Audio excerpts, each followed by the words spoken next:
بسم الله الرحمن الرحيم.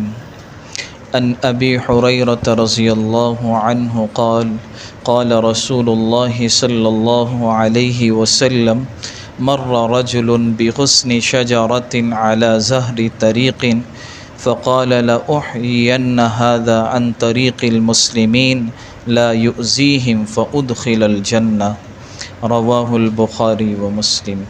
آج کی حدیث مبارکہ یہ صحیح بخاری اور صحیح مسلم شریف دونوں کتابوں کے اندر موجود ہے، اور حدیث مبارکہ کا عنوان ہے اللہ کے بندوں کو تکلیف سے بچانے کا صلہ جنت ہے۔ حضرت ابو ہریرہ رضی اللہ تعالی عنہ اس حدیث کو روایت فرماتے ہیں کہ رسول اللہ صلی اللہ علیہ وسلم نے یہ واقعہ بیان فرمایا، اللہ کا کوئی بندہ کسی راستے پر جا رہا تھا جس پر کسی درخت کی ایک شاخ تھی جس سے گزرنے والوں کو تکلیف ہوتی تھی۔ اس بندے نے اپنے دل میں یہ ارادہ کیا کہ میں اس درخت کی اس شاخ کو یہاں سے الگ کر کے راستہ صاف کروں گا تاکہ لوگوں کو، اللہ کے بندوں کو تکلیف نہ ہو۔ پھر اس نے ایسا ہی کیا تو وہ اپنے اس عمل کی وجہ سے جنت میں داخل کر دیا گیا۔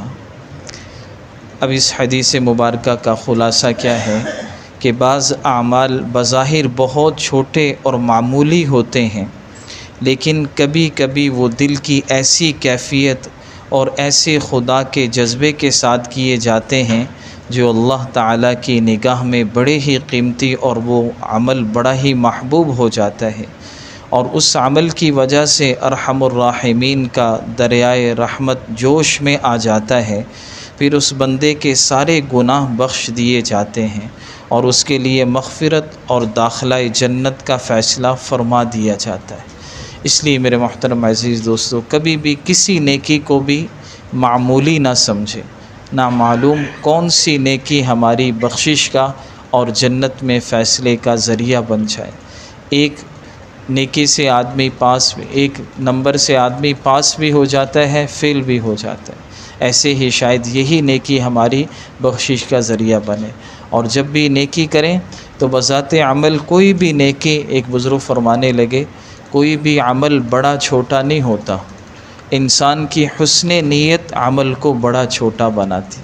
عمل چھوٹا سا ہے، آپ کی نیت بہت بڑی ہے تو اس چھوٹا سا عمل بھی آپ کے لیے بہت بڑا بن جائے گا۔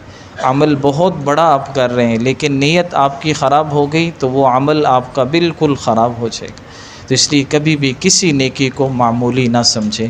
اللہ تعالی ہم سب کو عمل کی